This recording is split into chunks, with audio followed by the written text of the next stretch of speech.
Smart city Saharanpur द्वारा बुधवार को शहर के विभिन्न प्रमुख मार्गों से एक साइकिल रैली निकाली गई। स्मार्ट सिटी मिशन के साइकिल फॉर चेंज चैलेंज के अंतर्गत निकाली जा रही दूसरे चरण की यह रैली अंबेडकर स्टेडियम से शुरू हुई। साइकिल रैली की शुरुआत जिलाधिकारी Akhilesh Singh, mayor Sanjeev Walia, smart city के सीओ नगर आयुक्त ज्ञानेंद्र सिंह ने संयुक्त रूप से रवाना किया। इस अवसर पर महापौर संजीव वालिया ने कहा कि वर्तमान में इंसान को अपनी सेहत का ध्यान रखना चाहिए। कहा कि बॉडी की इम्यूनिटी बढ़ाने के लिए साइकिल चलाना बहुत ज़रूरी है। जी सर, आज जो रैली निकाली जा रही है कहाँ से किस तरह? ये हम लोगों का मकसद यही है कि अपने लोगों को ये संदेश देना कि साइकिल चलाएं और अपनी बॉडी को फिट रखें, अपनी इम्यूनिटी को बढ़ाएं। क्योंकि इस कोरोना से अगर हमें जंग जीतनी है तो बस उसका एक ही फार्मूला है कि अपने हम शरीर को मजबूत रखें, अपनी इम्यूनिटी को बढ़ाएं। और इम्यूनिटी बढ़ाने का सबसे सस्ता, सबसे अच्छा तरीका जो है वो साइकिलिंग है। इसीलिए आज हमारे यहाँ माननीय हीरालाल जी आए, हमारे माननीय मेयर साहब भी बैठे हुए हैं।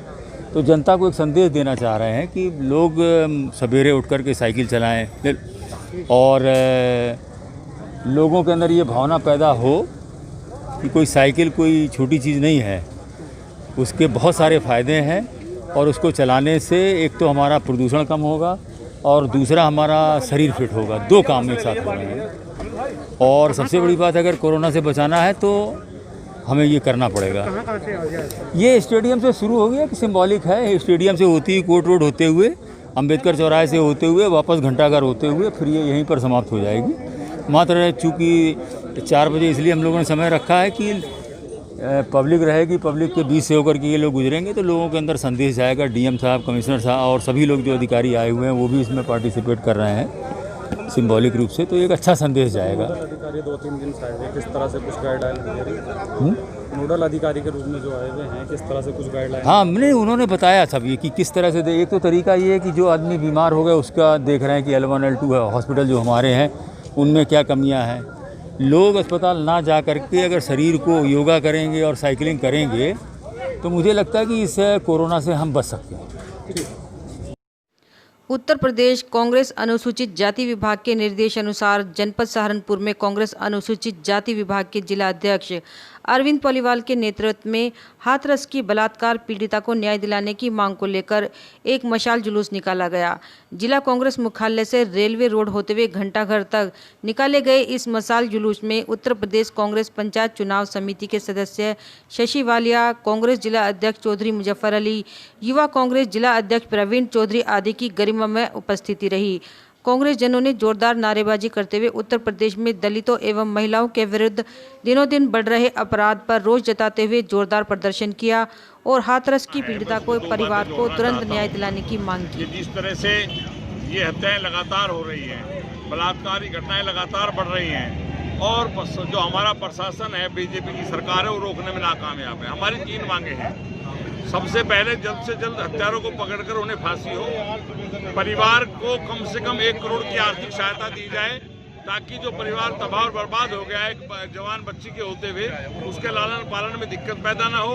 और तीसरे, हम चाहते हैं कि उसके परिवार के किसी सदस्य को सरकारी नौकरी दी जाए। चूँकि इन तमाम चीज़ों के चलते ही लोगों का, और अभी हमारे मुख्यमंत्री जी ने एक बात कही थी कि हत्यारों का जो भी है, बलात्कारी होंगे, जो गुंडा होंगे, उनके पोस्टर लगाए जाएंगे। तो पोस्टर तो दूर की बात है, FIR नहीं हो रही है।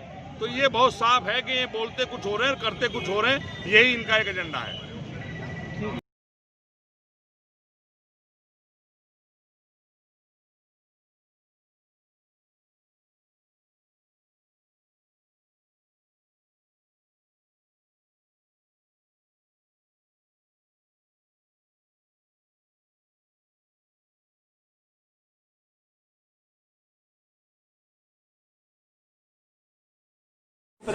बीच में आपका नाम? मेरा नाम गुलाम मलिक है, प्रदेश सचिव राष्ट्रीय लोकदल।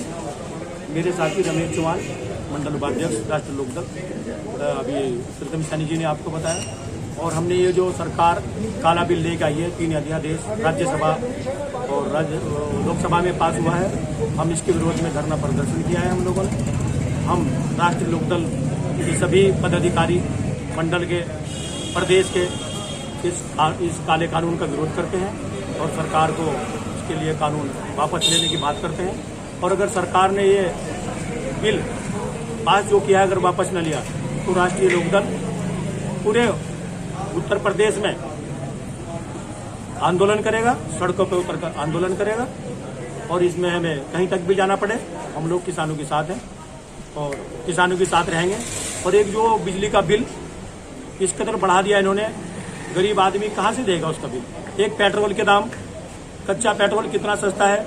मैंने पढ़ा है कि बांग्लादेश, नेपाल जैसे देश हिंदुस्तान से पेट्रोल लेते हैं और वहाँ 45 रुपये लीटर है उन देशों में, और यहाँ 85 रुपये है। अब आप ये बताइए, जो हिंदुस्तान से तेल खरीद रहा है वहाँ 45 रुपये लीटर है और हिंदुस्तान पे 85 रुपये लीटर है। ये कालाबाजारी नहीं तो और क्या है। हम सरकार से चाहते हैं कि ये कालाबाजारी वापस हो और राष्ट्रीय लोकदल यही चाहता है, खासकर अध्यादेश 3 बिल जो किसान के लिए किसान विरोधी है और ये समझो कि किसान को डेथ वारंट पे साइन करने जैसा है। तहसील रामपुर मनिहारन के अंतर्गत ग्राम जैतपुर के क्षेत्रवासी ने एक ज्ञापन कमिश्नर संजय कुमार को सौंपा, जिसमें उन्होंने आरोप लगाया कि जिला सहारनपुर की भूमि के किसान जिनकी भूमि के पास नदी की सीमा कायम है, जिसकी नापतोल लेखपाल सही तरीके से नहीं कर रहा है और यहाँ के पटवारी दूसरे पक्ष को लाभ देने के दृष्टिकोण से यह कार्य कर रहा है। क्षेत्रवासियों ने कहा कि इस क्षेत्र की भूमि की नपाई अन्य किसी लेखपाल से कराई जाए ताकि सच साबित हो सके। ज्ञापन देने वालों में महावीर, ललित कुमार, मान सिंह, योगेश कुमार, प्रताप सिंह, सुखबीर सिंह, नकली सिंह, समय सिंह, किरण सिंह, जय सिंह, बबलू सिंह, योगेश कुमार आदि प्रमुख रहे।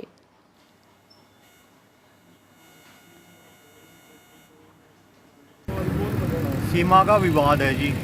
2-3 गांवों की सीमा मिल रही वहाँ और पहले से ही विवादित है वो मामला। और वहाँ से एक जैनपुर गांव पड़ता है, उसका एक पटवारी है लेखपाल, वो उसने उधर से घूस खाई क्या करा, वो उन्हीं का फेवर ले रहा है और बहुत बड़ा मतलब आपस में विवाद बढ़ सके। इसलिए हम कमिश्नर साहब के पास इस मामले में आए। क्या मांग है आप? मांग ये है कि सही माप हो वहाँ। सबदलपुर मार्ग पर सुरेंद्र नामक किसान की गन्ने की फसल पर हाई टेंशन तार टूटकर गिर गई, जिसके गिरने से किसान की गन्ने की फसल जलकर राख हो गई। सुरेंद्र ने आज एक ज्ञापन जिलाधिकारी को सौंपा, जिसमें उन्होंने कहा कि गन्ने की फसल का बिजली विभाग मुआवजा प्रदान करे, जिससे किसान को राहत मिल सके। डेयरी संघर्ष समिति के अध्यक्ष संजय वालिया ने बताया कि अहमदबाग स्थित डेयरी संचालक के आवास पर आज नगर निगम की टीम जैसे ही पहुंची वैसे ही डेयरी संचालकों ने उनका घेराव कर लिया। इसके बाद डेयरी संघ के अध्यक्ष संजय वालिया ने नगर निगम की टीम को कहा, जब तक डेयरी संचालकों के पास डेयरी स्थापित करने की जगह उपलब्ध नहीं हो जाती तब तक डेयरी यथावत वहीं रहेगी। इस मामले में डेयरी संचालकों की नगर निगम के साथ झड़प भी हुई। बाद में डेयरी संचालकों के सामने नगर निगम की टीम को वापस लौटना पड़ा।